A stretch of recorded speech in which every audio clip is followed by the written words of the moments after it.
എല്ലാവർക്കും നമസ്കാരം. ഞാനിന്നിവിടെ പറയുന്നത് ഗുരുവായൂർ ക്ഷേത്രത്തിൽ ഗുരുവായൂരപ്പൻ്റെ കൂടെ ഒരു ദിവസത്തെ ഭജനം, അതിനെക്കുറിച്ചാണ്. എല്ലാവരും തന്നെ ഒരു ദിവസത്തെ ഭജനം, 3 ദിവസത്തെ ഭജനം, 7 ദിവസത്തെ ഭജനം, 11 ദിവസത്തെ ഭജനം, അതുപോലെ തന്നെ 41 ദിവസത്തെ ഭജനം, ഒരു വർഷത്തെ ഭജനം, ഇങ്ങനെയൊക്കെ ചെയ്യാറുണ്ട്. സാധാരണക്കാർക്ക് ചെയ്യാൻ പറ്റിയ ഒരു ദിവസത്തെ ഭജനം എങ്ങനെയാണ് ഗുരുവായൂർ ക്ഷേത്രത്തിൽ ഇരിക്കേണ്ടത്, അതിനെക്കുറിച്ചാണ് പറയുന്നത്. നമ്മൾ എല്ലാവരും തന്നെ പല വിധത്തിലുള്ള വിഷമങ്ങളും സഹിക്കുന്നുണ്ടാവാം, വളരെയധികം തിരക്കുകളും ഉണ്ടാകാം. പക്ഷേ ഒരു ദിവസം അമ്പലത്തിൽ പോയി ഭജനമിരിക്കുന്നതിന് പറ്റാത്തവർ ഒരുപാടുണ്ടാകാം. സമാധാനത്തോടെയും സന്തോഷത്തോടെയും ഭഗവാന്റെ കൂടെ ഒരു ദിവസം, അത് നമ്മൾക്ക് നേടിത്തരുന്നത് നമുക്ക് പറയാനാവില്ല. ഇപ്പോൾ എന്താണ് നേടുന്നത് അല്ലെങ്കിൽ എന്താണ് ഭഗവാൻ തരുന്നത് എന്ന് നമുക്ക് ആർക്കും തന്നെ പറയാനാവില്ല. പക്ഷേ നമ്മൾ വിചാരിക്കാത്ത അത്രയും സൗഭാഗ്യങ്ങൾ, സന്തോഷങ്ങൾ ഒക്കെ തന്നെ ഭഗവാൻ തരുന്നതാണ്. വളരെയധികം തിരക്ക് പിടിച്ച ഈ ജീവിതത്തിൽ ഗുരുവായൂർ അമ്പലത്തിൽ പോകണമെന്നും അവിടെ ഒരു ദിവസം തങ്ങണമെന്നും ആഗ്രഹിക്കാത്തവർ വളരെ ചുരുക്കമായിരിക്കും. അപ്പോൾ നമ്മൾ ഒരു ദിവസം എന്തെല്ലാം തിരക്കുണ്ടെങ്കിലും അതൊക്കെ മാറ്റിവെച്ച് സമാധാനത്തോടെ, ചെറിയ കുട്ടികളൊക്കെ ഉണ്ടെന്നുണ്ടെങ്കിൽ കൊണ്ടുപോകാതിരിക്കുന്നതാണ് ഏറ്റവും നല്ലത്. കാരണം നമുക്ക് ഭഗവാനെ ശ്രദ്ധിക്കാൻ, ഭഗവാനിൽ പൂർണ്ണമായിട്ടും ലയിച്ചു ചേരാൻ നമുക്ക് സാധിച്ചൊന്നും വരില്ല. അത് കാരണം നമ്മൾ ഒറ്റയ്ക്ക് തന്നെ പോകുന്നത്, അല്ലെങ്കിൽ വീട്ടിൽ 2 പേര് തമ്മിൽ പോകുന്നത്, അതൊക്കെ തന്നെയാണ് നല്ലത്. കാരണം ഒരു ദിവസം ഭഗവാന്റെ കൂടെ ഇരുന്ന്, ഭഗവാന്റെ കൂടെ ചേർന്നിരുന്ന്, ഭഗവാന്റെ നാമങ്ങൾ ജപിച്ച്, അവിടുന്ന് അമ്പലത്തിൽ നിന്ന് കിട്ടുന്ന ഭക്ഷണം തന്നെ കഴിച്ച് ഭഗവാനിലേക്ക് നമ്മൾക്ക് കൂടുതൽ അടുക്കുവാനുള്ളൊരവസരവും ഭഗവാന് നമ്മളെ ചേർത്ത് പിടിക്കാനുള്ളൊരവസരവുമാണ് ഇതിലൂടെ ഉണ്ടാകുന്നത്. അപ്പോൾ അതെങ്ങനെയാണ് ചെയ്യേണ്ടതെന്ന് വെച്ച് കഴിഞ്ഞാൽ, ഏകദേശം രാവിലെ 2-2:30 കൂടിയാണ് ഗുരുവായൂരപ്പൻ്റെ ഈ ഭജനം ഇരിക്കുന്നതിൻ്റെ ഒരു സമയം തുടങ്ങുന്നത്. ഏകദേശം രാവിലെ 2-2:30 കൂടി ഗുരുവായൂരപ്പൻ്റെ രുദ്രതീർത്ഥക്കുളത്തിൽ മുങ്ങിക്കുളിക്കുക. റൂം എടുത്തിട്ടുള്ളവർക്കാണെന്നുണ്ടെങ്കിൽ അവിടെ കുളിച്ച് വന്ന ശേഷം ഇവിടെ വന്ന് കൈയും കാലും മുഖവും കഴുകിയിട്ട് ക്ഷേത്രത്തിൽ കയറാവുന്നതാണ്. മുങ്ങിക്കുളിക്കുവാൻ എല്ലാവർക്കും സാധിക്കണമെന്നില്ല. സാധിക്കാത്തവർ കുളത്തിലിറങ്ങി കൈയും കാലും മുഖവും കഴുകി ക്യൂവിൽ വന്ന് നിന്ന് 3 മണിക്കുള്ള ക്ഷേത്ര ദർശനം നടത്തേണ്ടതാണ്. ഒരു ദിവസം 5 പൂജയും 3 ശിവേലിയും ഉണ്ടാകും. ഇതിലെല്ലാം തന്നെ പങ്കെടുക്കണം. 3 മണിക്കുള്ള നിർമാല്യ ദർശനം കഴിഞ്ഞാൽ പിന്നെയുള്ളത് 6 മണിക്കുള്ള ഉഷപൂജാ ദർശനമാണ്. അതിനുശേഷം ഉഷശിവേലിയുണ്ട്. അപ്പോൾ ശ്രീ ഗുരുവായൂരപ്പൻ പുറത്തേക്ക് എഴുന്നള്ളുന്ന സമയത്ത് ആനപ്പുറത്തേറിയ ഭഗവാനോടൊപ്പം ആനയുടെ പിറകിൽ നടന്ന് നാമജപ ഘോഷയാത്രയിൽ പങ്കെടുത്ത് നാമജപവും ഭജനയും ഒക്കെ തന്നെ പാടി അതിൻ്റെ പിറകെ തന്നെ നടക്കണം, ഭഗവാനോടൊപ്പം തന്നെ. ആ ശിവേലി കൂടിക്കഴിഞ്ഞാൽ പിന്നെയുള്ളത് പന്തിരടി പൂജയാണ്. അപ്പോൾ ക്ഷേത്രത്തിൽ കയറി വീണ്ടും ദർശനം നടത്തണം. ഇത് വളരെ തിരക്കുള്ള ദിവസങ്ങളിലാണെങ്കിൽ അത് സാധിച്ചു എന്ന് വരില്ല. വലിയ തിരക്കുള്ള ദിവസമാണെങ്കിൽ ഉള്ളിൽ കയറി ദർശനം സാധിക്കാതെ വന്നേക്കാം. അപ്പോൾ ചെയ്യേണ്ടത്, കൊടിമര ചുവട്ടിൽ നിന്ന് ഭഗവാന്റെ മന്ത്രങ്ങൾ, നാമങ്ങൾ ഒക്കെ തന്നെ ജപിക്കേണ്ടതാണ്. ക്ഷേത്രത്തിൽ 3:30 മുതൽ തീർത്ഥം ലഭിക്കുന്നതാണ്. അതാണ് വെറും വയറ്റിൽ ആദ്യമേ കഴിക്കേണ്ടത്. ഭഗവാന്റെ വാകചാർത്ത് തീർത്ഥവും അഭിഷേകം ചെയ്ത എണ്ണയും സേവിച്ച ശേഷം മാത്രമേ ഭഗവത് പ്രസാദം, അതായത് ഭഗവാന്റെ പ്രസാദം, ലഘുഭക്ഷണം കഴിക്കാവൂ എന്നാണ്. അന്നദാന ഹാളിൽ ലഘുഭക്ഷണം ലഭിക്കുന്നതാണ്. പന്തിരടി പൂജ കഴിഞ്ഞാൽ പിന്നീടുള്ളത് ഉച്ചപൂജയാണ്. ഇത് 12:30 മണിയോടെയാണ് നടക്കുന്നത്. ഈ സമയത്ത് ഭഗവാന്റെ അലങ്കാരങ്ങൾ കണ്ട് ക്ഷേത്രത്തിനകത്ത് കയറി നാമങ്ങൾ ജപിച്ച് തൊഴുകേണ്ടതാണ്. ഇതിനും പറ്റിയില്ല എങ്കിൽ കൊടുമരച്ചോട്ടിൽ എവിടെയെങ്കിലും സ്വസ്ഥമായിരുന്ന്, അല്ലെങ്കിൽ നിന്ന് തന്നെയും എവിടെയെങ്കിലും ഇരുന്നാണെങ്കിലും നമുക്ക് പ്രാർത്ഥിക്കാവുന്ന മന്ത്രങ്ങളൊക്കെ തന്നെയും പ്രാർത്ഥിക്കാവുന്നതാണ്. വേറെ ചിന്തകളിലേക്ക് പോകാതെ നമ്മൾ ഭഗവാനെ തന്നെ, ഭഗവാന്റെ നാമങ്ങൾ തന്നെ ഉച്ചരിച്ചു കൊണ്ടിരിക്കണം എന്നുള്ളതാണ്.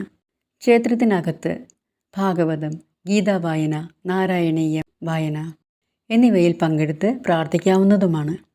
ഹരേ രാമ രാമ രാമ ഹരേ ഹരേ, ഹരേ കൃഷ്ണ കൃഷ്ണ കൃഷ്ണ ഹരേ ഹരേ എന്ന നാമം ഭജനം തുടങ്ങുന്നത് മുതൽ ജപിക്കുന്നത് വളരെ നല്ലതാണ്. ഈ നാമം മാത്രമല്ല കേട്ടോ, നമ്മൾക്ക് കൃഷ്ണൻ്റെ ഏത് മന്ത്രവും ജപിക്കാവുന്നതാണ്, ഏത് നാമങ്ങളും ജപിക്കാവുന്നതാണ്.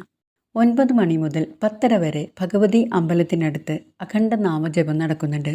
അതിൽ പങ്കെടുക്കാവുന്നതുമാണ്. ഗുരുവായൂരപ്പൻ്റെ പ്രസാദങ്ങൾ മാത്രം കഴിച്ച് അകത്തിരുന്ന് നാമജപം നടത്തേണ്ടതാണ്. ഉച്ചപൂജ കഴിഞ്ഞ് ദർശനം കഴിഞ്ഞ് വിശ്രമിക്കാം. റൂം എടുത്തിട്ടുള്ളവർക്ക് റൂമിൽ പോയി വിശ്രമിക്കാവുന്നതാണ്. റൂം എടുക്കാത്തവർക്ക് മേൽപ്പത്തൂർ ഓഡിറ്റോറിയത്തിലോ ക്ഷേത്രപ്പുറത്തോ വിശ്രമിക്കാവുന്നതാണ്. വീണ്ടും 4:30-ക്ക് നട തുറക്കുകയും ഭഗവാന്റെ ഉച്ചശിവേലിയിൽ പങ്കെടുത്ത് ഭഗവാന്റെ കൂടെ അനുഗമിച്ച് ഭജന പാടി അറിയാവുന്ന മന്ത്രങ്ങളൊക്കെ ജപിച്ച് നടക്കാവുന്നതാണ്. വീണ്ടും 6:30-ക്കുള്ളിൽ ദീപാരാധനയാണ്. അത് തൊഴുകേണ്ടതാണ്. അതിനും ഉള്ളിൽ പോകാൻ പറ്റിയില്ലെങ്കിലും പുറത്ത് കൊടിമര ചുവട്ടിൽ നിന്നും ഇത് ദർശിച്ച് വേണ്ട നാമങ്ങളെല്ലാം ജപിച്ച് ഭഗവാനെ തന്നെ പ്രാർത്ഥിച്ചുകൊണ്ട് ഇരിക്കേണ്ടതാണ്. 4:30 തൊട്ട് 8 മണിയോടെ ഭഗവാന്റെ അത്താഴപൂജ നടക്കുന്നതാണ്. അത് കഴിഞ്ഞാൽ ആ സമയത്ത് ക്ഷേത്രത്തിനകത്ത് പോയി ദർശനം നടത്തി പ്രാർത്ഥിക്കേണ്ടതാണ്. സാധിക്കാത്ത പക്ഷം കൊടിമര ചുവട്ടിൽ നിന്ന് പ്രാർത്ഥിക്കേണ്ടതാണ്. രാത്രി 9-9:15 അത്താഴ ശിവേലി തുടങ്ങുകയും 3 പ്രദക്ഷിണം ആനയോടൊപ്പം ഭഗവാനോടൊപ്പം അനുഗമിക്കേണ്ടതും നാമജപ ഘോഷയാത്രയിൽ പങ്കെടുക്കേണ്ടതുമാണ്. അതിനുശേഷം ഭഗവാന്റെ എഴുന്നള്ളിപ്പ് ക്ഷേത്രത്തിനകത്തേക്ക് പ്രവേശിക്കുകയും തൃപ്പുക എന്ന ചടങ്ങ് നടക്കുകയും ചെയ്യുന്നു. അതിനുശേഷം കിട്ടുന്ന നെയ്യ് നമ്മൾ സേവിക്കേണ്ടതാണ്. ആ നെയ്യ് സേവിക്കുന്നത് രോഗങ്ങൾ വരാതിരിക്കുവാനും വന്ന രോഗങ്ങൾ പെട്ടെന്ന് തന്നെ മാറുവാനും വേണ്ടിയിട്ടാണ്. ഈ തൃപ്പുക കഴിഞ്ഞ ശേഷം ക്ഷേത്രത്തിൽ കൃഷ്ണനാട്ടം കളിയുണ്ടാകുന്നതാണ്. ഭഗവതി അമ്പലത്തിൽ അഴൽ നിവേദ്യം നടക്കുന്നതുമാണ്. തൃപ്പുക നെയ്യ് സേവിച്ച് കഴിഞ്ഞ ശേഷം ദണ്ഡ നമസ്കാരം നടത്തി ഭഗവതി ക്ഷേത്രത്തിൽ അഴൽ കണ്ട് അതിൻ്റെ പ്രസാദം കുറി തൊടേണ്ടതാണ്. നമ്മുടെ ദുഃഖദുരിതങ്ങളെല്ലാം ശ്രീ ഗുരുവായൂരപ്പൻ്റെ സഹോദരിയായ ഭഗവതി ഇടത്തരികത്ത് ഭഗവതി മാറ്റിത്തരുന്നതാണ്. എല്ലാം നല്ലതുപോലെ പ്രാർത്ഥിച്ച് അവിടെ പ്രദക്ഷിണം വച്ച് പോരുക. ഗുരുവായൂർ ക്ഷേത്രത്തിലെ ഒരു ദിവസ ഭജനത്തിലൂടെ നമ്മൾക്ക് നേടാനാവാത്തതായി ഒന്നുമില്ല എന്നാണ് പറയുന്നത്. പ്രത്യേകിച്ചും ഉത്തരായന കാലത്തിൽ ഏത് പ്രാർത്ഥനയ്ക്കും ഏത് ദർശനത്തിനും ഏത് ക്ഷേത്ര ദർശനത്തിനും വളരെയധികം പുണ്യമാണ് ലഭിക്കുന്നത്. നമ്മളുടെ ആഗ്രഹങ്ങൾ വേഗത്തിൽ തന്നെ നേടിയെടുക്കാനാവുന്നതാണ്. നമ്മളുടെ മന്ത്രജപങ്ങൾക്ക് പെട്ടെന്ന് തന്നെ ഭഗവാൻ അനുഗ്രഹം നൽകുന്നതുമാണ്. ഈ ഏകദിന ഭജനം പെട്ടെന്ന് തന്നെ ഒരു പ്രാവശ്യം കൂടി ഞാൻ പറഞ്ഞു തരാം. രാവിലെ 2 മണിക്ക് മുതൽ ക്ഷേത്രത്തിൽ കുളി കഴിഞ്ഞ് 3 മണിക്കുള്ള നിർമ്മാല്യ ദർശനം നടത്താവുന്നതാണ്. മുങ്ങിക്കുളിക്കണം എന്നാണ് ശരിക്കും പറയുന്നത്. റൂമിൽ കുളിക്കുന്നവർ തീർത്ഥക്കുളത്തിൽ വന്ന് കയ്യും കാലും മുഖവും കഴുകി നിർമ്മാല്യം തൊഴുത് ഉപദേവതകളെയും തൊഴുത് എണ്ണാഭിഷേകം വാകചാർത്ത് ഇതെല്ലാം കണ്ട് തൊഴുത് മന്ത്രജപത്തോടെ പുറത്ത് പ്രദക്ഷിണം ചെയ്യണം. തുടർന്ന് ഭഗവാന്റെ ബാലഗോപാല രൂപം മനസ്സിൽ കണ്ടു തൊഴണം.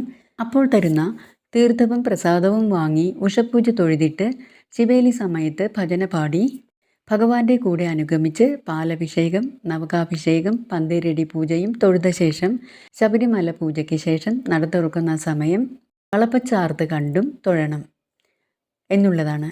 ഉച്ചയ്ക്ക് ഉച്ചപൂജ കഴിഞ്ഞ് ക്ഷേത്രമടയ്ക്കുമ്പോൾ ക്ഷേത്ര പരിസരത്ത് തന്നെ തങ്ങണം. 4 മണിക്ക് നട തുറക്കുന്ന സമയം കുളി കഴിഞ്ഞ് വന്ന് ജപങ്ങളെല്ലാം തന്നെ മുറ പോലെ ചെയ്യണം. തുടർന്നുള്ള ശിവേലിക്ക് ഭജനയും പാടി അനുഗമിക്കണം. ദീപാരാധന കഴിഞ്ഞ് അത്താഴ ശിവേലിക്ക് ഇതുപോലെ തന്നെ ഭജന പാടി അനുഗമിച്ച് നെയ്പ്രസാദം സേവിച്ച് ഭഗവതിയെ തൊഴുത് കൊടിമര ചുവട്ടിൽ ദണ്ഡ നമസ്കാരം ചെയ്യണം. സ്ത്രീകൾക്ക് അത് പാടില്ല. അതിനുശേഷം കൃഷ്ണനാട്ടം കാണുവാനായാൽ വളരെ നല്ലതാണ്. ഭജനം ഇരിക്കുന്നത് പൂർണ്ണ വ്രതത്തോടെ ഇരിക്കുന്നവരുമുണ്ട്. അല്ലാതെ ക്ഷേത്രത്തിലെ പ്രസാദം സേവിച്ച് പഴം പായസം ചോറ് ഒക്കെ കഴിച്ച് ദിവസം കഴിച്ചു കൂട്ടുന്നവരും ധാരാളമുണ്ട്. ദാനധർമ്മങ്ങൾ നടത്തുന്നത് വളരെ പുണ്യമാണ്. ഈ സമയത്ത് ശുദ്ധഭക്തിയോടെ ക്ഷേത്ര പരിസരത്ത് കഴിഞ്ഞ് എല്ലാവിധ പ്രാർത്ഥനകളും നടത്തിയാണ് ഭജനം പാർക്കൽ പൂർത്തിയാകുന്നത്, അല്ലെങ്കിൽ ഭജനമിരിക്കൽ പൂർത്തിയാകുന്നത്. ഈ ഉത്തരായന കാലത്തിലെ ഏത് പ്രാർത്ഥനയ്ക്കും ക്ഷേത്ര ദർശനത്തിനും വളരെയധികം പുണ്യമാണ് നമ്മൾക്ക് ലഭിക്കുന്നത്.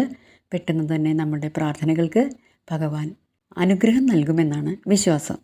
എല്ലാവർക്കും ഗുരുവായൂരപ്പൻ്റെ അനുഗ്രഹം വേണ്ടുപോലെ ഉണ്ടാകട്ടെ എന്നും എല്ലാവരുടെ ആഗ്രഹങ്ങളും സാധിക്കട്ടെ എന്നും ആത്മാർത്ഥമായി പ്രാർത്ഥിക്കുന്നു.